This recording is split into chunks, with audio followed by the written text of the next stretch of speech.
Dobro jutro, dragi naši gosti. Valentina Futać, tajnica udruge Via Dinarica Croatia i Alen Čaplar, predsjednik udruge Via Dinarica Croatia. Dobro jutro. Idemo od početka, što je zapravo Via Dinarica Day?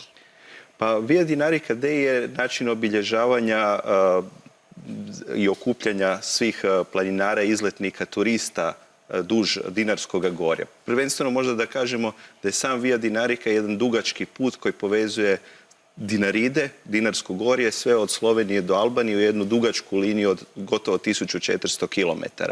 I za ovaj vikend zapravo pozivamo turiste, planinare, bicikliste, izletnike da se okupe svaki na svom dijelu Via Dinarice i da se na taj način simbolično povežu planine, narodi i da se, da tako kažem, svi zajedno skupimo u našim planinama. Od ove kilometraže koliki dio je naš?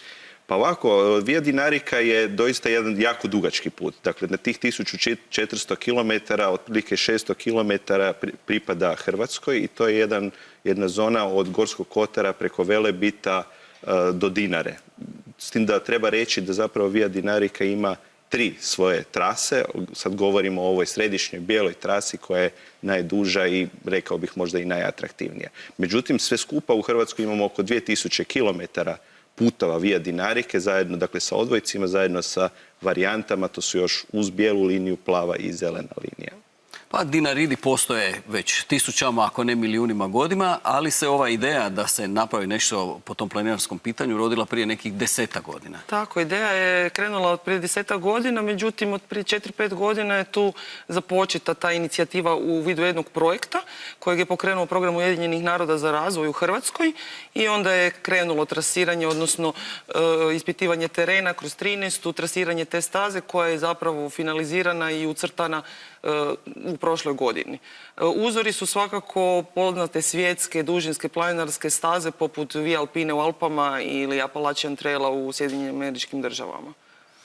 Što će se točno događati ovog vikenda u Hrvatskoj? Spomenuli ste, dakle, to nije samo za profesionalne planinare, mogu i izletnici, svi se priključiti, biciklisti.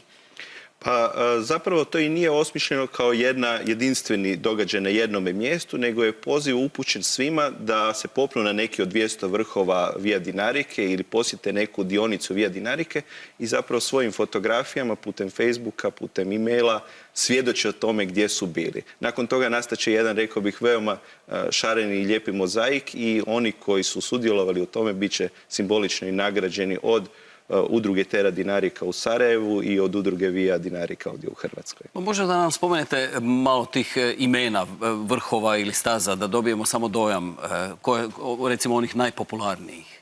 Pa dakle, to su svakako uključi 80 najistaknutijih hrvatskih vrhova, od velebitskih vrhova, pakleničkih, dinarskih vrhova, dakle naš najviši vrh Hrvatske, tu su Premužička staza, Velebitski planinarski put, dakle mnoštvo poznatih hrvatskih obilaznica i planinarskih staza. Vrijedi tome dodati da je zapravo Via Dinarica kod nas uvezuje i sve naše nacionalne parkove i parkove prirode u Dinaridima, tako da je zapravo naše Dinarsko gorje jedno izdašno područje upravo za sve one koji žele istraživati i upoznati Dinaride. Koliko je cijeli taj put siguran što se tiče i samog planinarenja, ali što se tiče i očišćenosti od mina?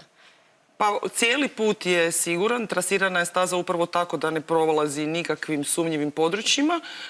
Koristi se pretežito postojeća infrastruktura, dakle to nisu neke nove staze, to su upravo staze kojima su naši planinari i drugi ljubitelji prirode navikli hodati, samo su one logistički povezane, kako je već Alan spomenuo, u te 3 trase, odnosno u te 3 plavo, zelene i bijelu liniju.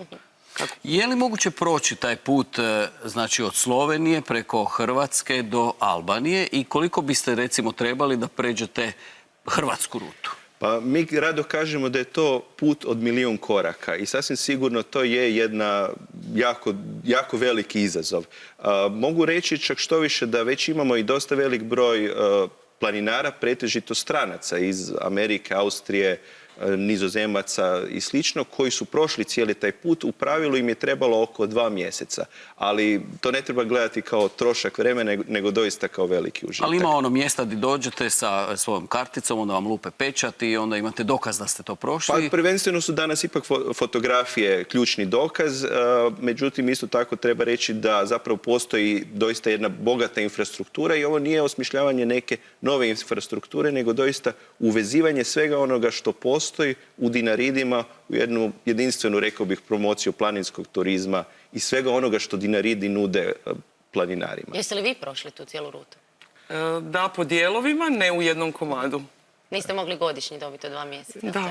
To je najveći problem. Imate li potporu ići u cijeloj ovoj priči? Pa svakako, postoji potpora i od Ministarstva turizma i od Hrvatske turističke zajednice, Hrvatskog planinarskog saveza, Hrvatske gorske službe spašavanja. Međutim, rekao bih, možda su ipak ključni upravo oni ljudi koji u Dinaridima žive. Jer nije cilj samo dovesti turiste, planinare, bicikliste u naše planine, nego i omogućiti da ljudima koji žive u planinama da zapravo budu ti domaćini koji su, nudeći svoje autohtone proizvode, nudeći svoje usluge, zapravo omogućavaju jedan, rekao bih, ugodan boravak u Dinaridima. I kamo ćete vi za ovaj vikend? Koje su vaše, koju ste vi Dinarike odabrali? Ja ću sa svojim planinarskim društvom na zelenu liniju u Gorski kotar, na Skadski vrh, Zeleni vir i Vražji prolaz. Evo, ja planiram također u Gorski kotar, na Risnjak, možda se još neki vrh nađe na putu. Mene da pitate, ja bih vas mogao kroz Starigrad Paklenicu provesti. Dapače, Ja sam i to je doista Dinarika. bila više puta. I imam tamo neke veze, mogu vam onda osigurati vodiča da se ne izgubite. Bez brige, i mi smo Mi smo planinarski planinari. vodiči, tako da dobro znamo sve puteve.